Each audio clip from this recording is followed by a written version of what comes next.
He's best known as the Love Master and has appeared on stage and in numerous TV shows and films. We are very happy to have comedian Craig Shoemaker in the studio today. Craig, how are you? I'm great. I'm happy to be here. Well, we are excited you are here. We're talking about children. Yes. I'm on the road now, so I don't have to deal with it. Well, you have a 12-week-old? 12 weeks today.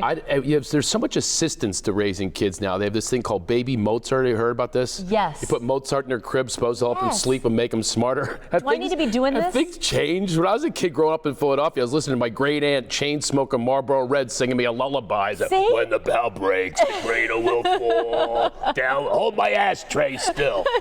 Play with my smoke rings. That's how we rolled. Okay. I turned out all right. I slept in the dresser drawers. Hey, that's coming back in style, I started squealing. My mom shut the drawer. Oh, I don't know about that part of it. I used to scare the house guests. They go, "Where are the towels? Third drawer." Ah!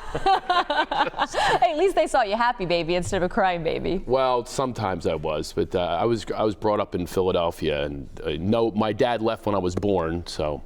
Oh. Something I said. Wah. I was gonna. My mom played both roles. She'd come home from work. Wait till your father gets home. I'm here. Wash the dishes. Pull my finger. So maybe you got your first introduction to doing different characters from your mother. I did. I was the man of the house. I was, and my idol was. You're probably too young to remember the Andy Griffith Show. I know what it is. Barney Fife. Yes. Well, I was a kid, and he was like an uncle to me because I didn't have a dad. So I would walk around like Barney Fife, being the man of the house. Somebody made a big old mess in the kitchen. Come on, clean it up, little lady. I grew up with all females too. My first shave was something called an epilady. Uh-oh. It was all feminine products. We had no scale. I guess women don't want. Do you not have a scale? I don't have a scale. See, women have that thing. I didn't know what I weighed my whole childhood. I went out for wrestling. They said, "What weight class?" I go, petite 4. And that didn't. Yeah, they're like, okay, step on the scale here, buddy. I had no idea. And all the, the feminine products and stuff, I did. Well, I was going to say this. That's what I was brought up with. And you know what? This conversation, a perfect example of kind of what you're doing these days, because you are writing for Fuller House along with that's why traveling. They brought me in. Yeah, they brought me into because I'm kind of an expert with family. I have my own family now, but I was brought up like the kids on Fuller House. These are all boys brought up by females, so that's why they brought me in. Because actually the guy that created the show doesn't have a family, so he brings in a lot of family people to sort of be experts. Yeah, I did not realize that. You sit in a room with 12 people all day. It's like jury duty. So I'm happy to be out here.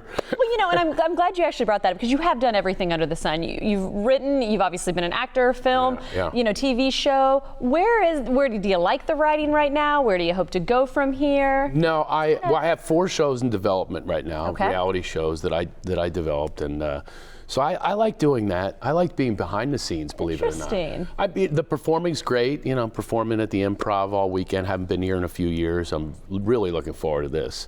I like making people laugh, and I have the Laughter Heals Foundation too. Yes, and I definitely want to talk about your charity, as a matter of fact, because it seems like you're doing wonderful things. Well, laughter is the most important thing. I think we need so much more of it in our country. I think it's undervalued. I really do. I mean, it's it's the best medicine. Makes me a doctor. Open up and say ha ha. And anytime we can get that doctor title without the school, we're good. Yeah, well, actually, no, I'm a doctor too. I do have my doctorate, and I wrote a book, called Love Mastered, about mastering love. It's an interesting book because I was. I really have mastered love. Not before. I'm also divorced. I'm happily married, but I'm also divorced. And all my shows, by the way, at the Improv are benefit shows, and all proceeds go to my ex-wife. I just thought I'd let you know. I am just fascinated where this conversation has gone, and Lord knows where your improv stand-up is going to go either. So I think you keep audiences on their toes. On their toes, laughing the entire time. It's most important to it oxygenates your body. Healing endorphins are released. And your stress is relieved when you laugh. So why not put it at the top of your agenda? Even if you don't go see me this weekend, go see some other comedians.